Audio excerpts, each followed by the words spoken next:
Olá pessoal, tudo bem com vocês?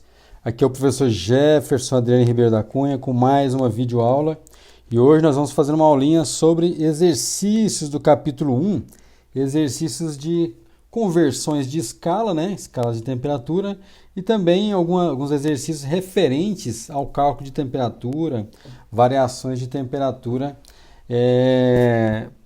propriamente dito, né? Para começar nossa aula de exercício, vamos começar com um exercício bem simples, bem interessante, né? Só para aquecer nossas engrenagens aí. É o seguinte, o primeiro exercício da nossa lista. Um exercício muito simples, mas também muito útil, né? Para a gente poder começar a nossa caminhada. Que é o seguinte, o enunciado do exercício fala o seguinte, você tem aqui Fahrenheit 451, é o título de um famoso romance do escritor americano Ray Bradbury. E aí, o título faz alusão, esse 451, faz alusão ao valor, né, da temperatura de combustão do papel, exatamente. O papel, então, ele tem essa temperatura de combustão. E o exercício pede para a gente verificar qual é o equivalente desse valor nas escalas Kelvin e Celsius. Então, é um exercício muito simples, né? A gente vai pegar esse 451 Fahrenheit, certo? Fahrenheit. E aí vamos converter isso nas escalas Kelvin e Celsius, certo? Vamos primeiro converter na escala Celsius, que é mais fácil a gente lembrar das relações de escala Celsius e Fahrenheit.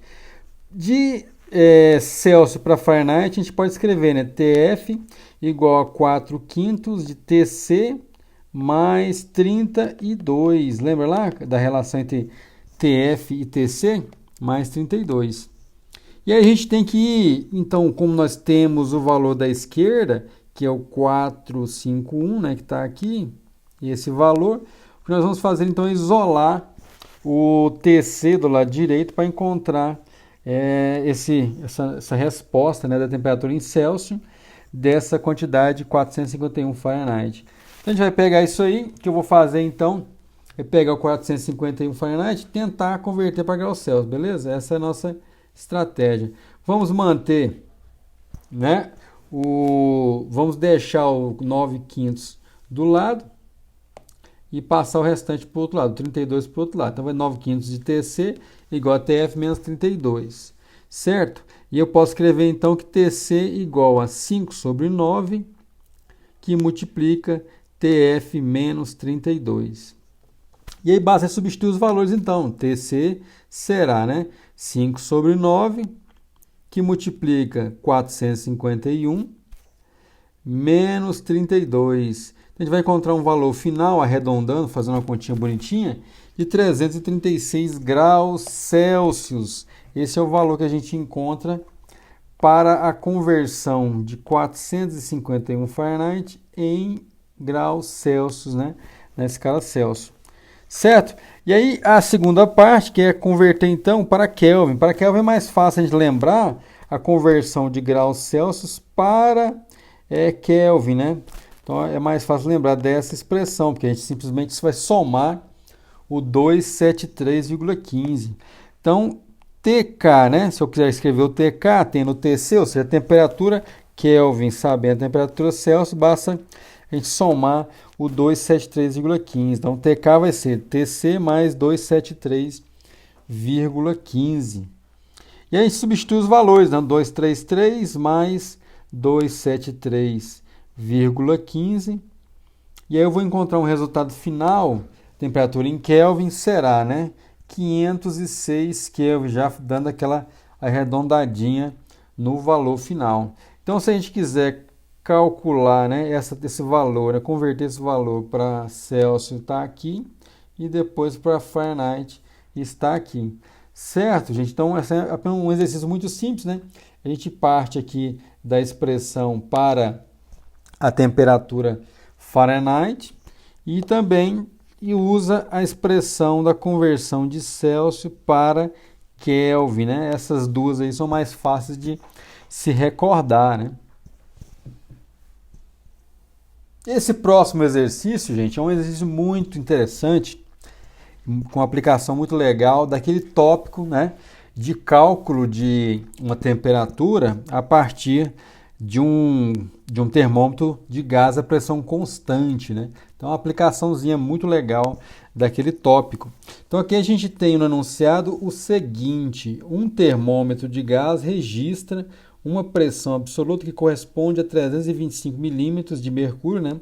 305 milímetros de Hg, quando em contato com água que está no ponto triplo. Então, aqui é todo aquele procedimento, né, de medida de temperatura independente de substância termométrica, né? Qual seria a pressão lida no termômetro se estivesse em contato com água no ponto de ebulição? Então, essa é a leitura do texto e a gente vai olhar aqui alguns detalhes interessantes. Se está falando de medida de temperatura, né, em um termômetro de gás a volume constante, a gente pode usar uma figura muito ilustrativa aqui.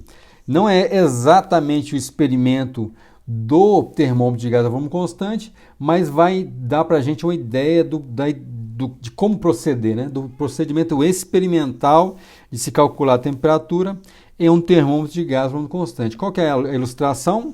Essa aqui. O que a gente tem aqui, né? Então a gente tem um gás, certo? Um gás está aqui e esse gás ele está a uma determinada temperatura, beleza? E aí, se eu coloco nesse gás aqui um corpo de temperatura T', os dois vão entrar em equilíbrio e o gás vai ter a mesma temperatura do corpo, né? Desse corpo que eu estou considerando. Nesse caso, a gente pode imaginar a seguinte situação. Eu posso colocar aí, por exemplo, uma célula, né, de ponto triplo aqui, uma célula que coexiste o gelo, água e vapor. E aí, o que ele está falando no enunciado é que o gás vai entrar em equilíbrio térmico com o corpo de célula de ponto triplo e a pressão do gás registrada lá é exatamente 325 milímetros de Hg. O que quer dizer isso? Quer dizer que essa coluna aqui de mercúrio que sustenta o gás, impede que o gás, né, vá embora, ele vai registrar essa altura aqui, H, ó, de 325, né, milímetros de mercúrio. É assim que é o procedimento de medida de temperatura em um gás, né, com volume constante. O procedimento experimental completo é um pouco mais complexo que isso, mas a ideia básica é que se você entrar em contato com a célula aqui de gás, né, esse bulbo, o gás vai expandir ou vai contrair. E aí ele vai expandir, por exemplo, empurrando esse líquido de mercúrio, aumentando essa altura da coluna de mercúrio aqui, ou o contrário também, né? Ou o contrário, ele pode contrair diminuindo essa altura H da coluna de mercúrio. Então, isso aí para a gente é uma ilustração simplificada, né, de todo esse procedimento. E aí o que acontece? Quando a gente conecta aqui a célula de ponto triplo, então a gente tem esse valor, beleza? E quando a gente conecta um corpo que está a temperatura de ebulição da água, né? Se for uma panela aqui com água em ebulição, a água está ebulindo aqui, certo? E aí a gente vai ter uma outra leitura dessa pressão, também em milímetros, né, de mercúrio, milímetros de Hg. Esse é o procedimento, certo? E aí isso tudo está atrelado necessariamente à escala Kelvin, né, definida a partir daquela medida de temperatura em um gás a pressão constante. Lá a gente percebeu que quando o gás está a pressão nula, vai ter aqui a temperatura na escala Kelvin também zero. Então a gente só precisa de um ponto fixo, né? Já que a gente tem aqui 0, 0, a gente precisa só de mais um ponto fixo para definir a nossa escala, para medir a nossa temperatura usando esse procedimento. E é utilizado como definição a temperatura de ponto fixo lá da célula de coexistência de gelo, líquido e vapor. Sabendo então esse alfa, eu posso relacionar as temperaturas aqui, ó, com a pressão que eu vou medir nesse meu termômetro, né? Uma vez que eu travei aqui a temperatura de ponto triplo e a pressão de ponto triplo. Sabendo que nesse ponto aqui é 0, 0, basta eu ter então uma outra medida de pressão aqui para um corpo com determinada temperatura T, né, conectada lá, meço essa pressão do gás e com essa pressão obtenho a temperatura do corpo. Então a gente pode olhar esse gráfico aqui, né, e encontrar essa tangente dessa inclinação dessa retinha aí. Como é que vai ser isso? A gente simplesmente vai escrever a tangente desse ângulo alfa. A tangente de alfa vai ser o T3, que é essa altura, né? Essa altura aqui, cateto oposto, sobre o cateto adjacente, que é o P3. T3 sobre P3. Já tenho lá o primeiro lado, né? Isso também é igual a esse outro triângulozinho pequenininho, né? Porque a nossa inclinação aqui é igual, né? Então, tanto faz pegar esse triângulo grande, dividido por esse pedaço de cá, quanto o triângulo menorzinho, né? A inclinação é a mesma, a tangente ali é o mesmo valor. Tudo bem? Então, a gente consegue encontrar a relação entre temperatura e pressão dessa forma. Então, é T sobre P. Então, T sobre P, né? Para os valores que a gente desconhece, mas eu vou ter que medir, obviamente, a pressão daquele valor lá. E aí, só continuando aqui com as continhas, eu posso isolar a temperatura, então, né? A temperatura vai ser, né? Simplesmente passo esse P aqui para o outro lado, né? Então, vai ser P que multiplica, né? O T3 dividido pelo P3, né? A temperatura do ponto triplo, T3 dividido pela pressão do gás, né? Quando em contato com a célula de ponto triplo. Ou eu posso também, de maneira mais didática, escrever essa expressão da seguinte forma. T igual a 273, que é esse valor aqui, ó, né? O T3 é 273,16 Kelvin, que multiplica, né? O P sobre P3. Então, didaticamente, eu acho que fica mais agradável escrever assim, né? No nosso caso, nós não queremos a temperatura, nós queremos a pressão, ó. Nós queremos a pressão desse gás, certo? Sabendo desse gás em contato com água em ebulição, né? A temperatura de ebulição, 373,15, desculpa, Kelvin. A gente quer a pressão para essa temperatura, sabendo a pressão, ó, 325 milímetros de Hg da célula quando em contato com o ponto triplo. Então a gente sabe isso aí, que é encontrar a pressão quando esse gás está em contato com a água fervendo, né? Certo? Então a gente vai isolar essa pressão. Então o P3 será, simplesmente pega o P3, ou passa ele para o outro lado, né? E vem a temperatura dividindo. Então vai ficar lá, ó. P3 igual a 325 milímetros de Hg, né? Aí isso eu quero relacionar, isso é relacionado com a temperatura T3, que é 273,16, né? Definido, né? Isso aqui a gente mediu, mas isso aqui é definido, certo? Isso aqui mediu e foi dado, né, no exercício. E o P de ebulição, ele quer saber, o P de ebulição está relacionado com a temperatura de ebulição que a gente sabe, né? Que é 373,15 Kelvin.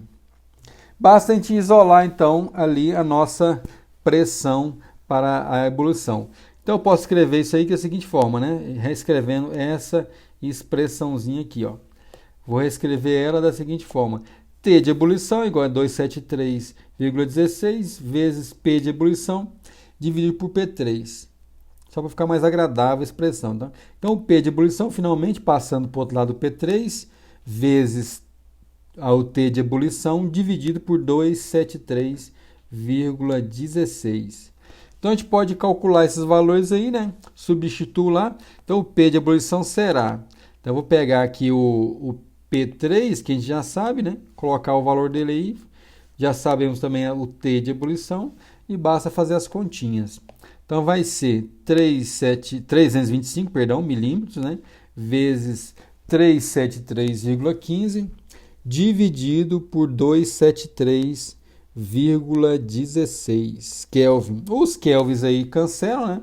Para ficar a unidade de pressão que a gente quer. Então, a pressão de ebulição será 444 milímetros de Hg. Então, essa é uma aplicação muito interessante do cálculo de temperatura é um gás a pressão constante, né? Então a gente tem que recordar todo o procedimento experimental. Lembrando aí que a gente sempre tem que lembrar do procedimento experimental para a gente entender o que está acontecendo, né, num exercício como esse. Esse outro problema é muito interessante. O enunciado dele é o seguinte: os corpos tendem ao equilíbrio térmico com seus vizinhos. Isso é da natureza, né? A natureza ela se estabelece dessa forma. Para pequenas variações da temperatura ΔT, a taxa de decaimento temporal da temperatura entre corpos pode ser escrita por essa expressão aqui. Lembra muito a lei malthusiana, né, de crescimento da população. Né? D de ΔT, né, a variação de ΔT em relação ao tempo é menos K ΔT. O ΔT é uma variável, certo? ΔT é a variável dependente do tempo. Então, o que está acontecendo? A gente coloca um corpo e numa determinada temperatura, né? E existe uma diferença de temperatura desse corpo com a vizinhança desse corpo, né? Se a gente coloca esse corpo no ambiente qualquer, existe uma diferença de temperatura entre esse corpo e o ambiente. Mas ao longo do tempo, essa diferença muda. Então, se você conceber essa situação, é uma coisa do tipo assim, né? Você tem um corpo aqui e o ambiente à sua volta. O corpo está a uma temperatura T', aí existe uma diferença ΔT de temperatura, que é a temperatura, né? Vamos imaginar que esse corpo está quente inicialmente, né? Então é o T' menos a temperatura ambiente, certo? Aí essa diferença de temperatura que a gente está analisando e ela decai, né? Dessa forma aí ao longo do tempo. Então essa é a dinâmica experimental proposta nesse problema. E aí o enunciado fala o seguinte: esta lei é semelhante à lei malthusiana, né, de decrescimento de população. A constante K mede a taxa de decrescimento da diferença de temperatura ΔT. Esta equação é conhecida como lei do resfriamento de Newton. Letra A. Integre a relação acima para encontrar esta equação aqui. Então, o resultado já está dado, né? E a gente tem que integrar para chegar nesse valor. Considerando t igual a zero, na diferença de temperatura ΔT0, e que após um tempo t, a diferença de temperatura, né, é exatamente ΔT. Ele pergunta, letra B, que dimensões deve ter a constante K? Certo? Uma pergunta da letra B. Então, a letra A a gente pode escrever da seguinte forma. Eu vou pegar a equação, reescrever ela, né? Então, D de ΔT, relacionada a dt igual a menos K ΔT. Reescrever a equação. Então, D de ΔT, eu vou separar as variáveis. Vou pegar o que é ΔT, colocar de um lado, o que é T e dt, colocar do outro lado. No caso, só tem dt, né? Então, tempo de um lado, ΔT, variação de temperatura do outro. Então, vai ficar menos K dt.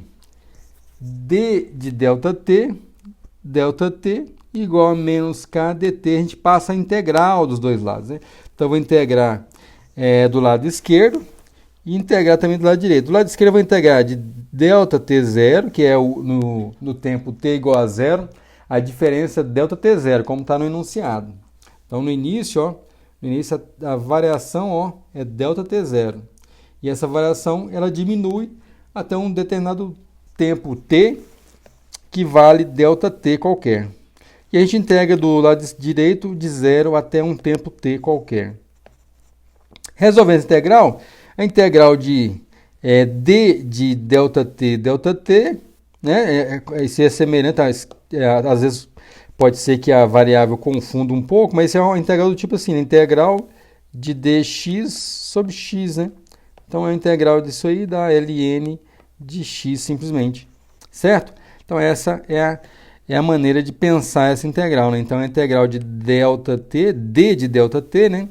Sobre ΔT, vai dar o ln, né? De ΔT, indo de ΔT0 até ΔT qualquer.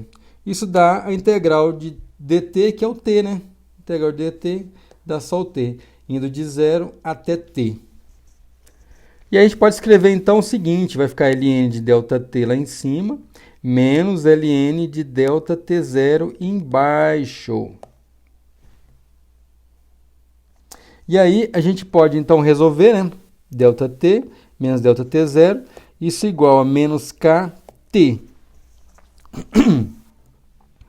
Eu posso usar a propriedade do ln, que ln da divisão é a subtração, né, do ln de cada termo. Então, ln de A sobre B é ln de A menos ln de B. Já está o ln de A menos ln de B, eu só vou juntar eles para poder ficar a equação mais elegante. Então, vai ficar ln de ΔT sobre, né, propriedade do ln, sobre ΔT0. Isso aí vai me dar, então, menos KT. Tem que ser igual a menos KT. E aí eu posso fazer uma jogada que é o seguinte, é tirar a exponencial, né, de ambos os lados dessa equação. Então, vamos tirar a exponencial. Vou reescrever essa equação e aplicar a exponencial do lado esquerdo e a exponencial do lado direito.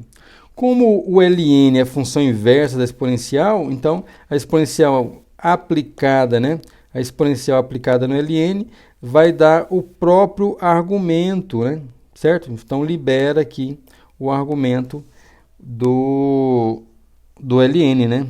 Aplicando a função inversa na função, dá o argumento dela, né? Dá o que está dentro da própria função. E vai ficar aqui a exponencial desse termo. Só vou escrever as exponenciais de outra forma mais compacta para ficar mais fácil, né? Então vai ficar ΔT sobre ΔT0 igual a exponencial de menos KT.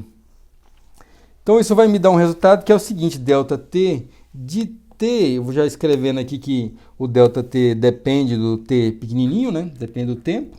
Então eu posso escrever ΔT de T igual a ΔT0 e elevado a menos KT.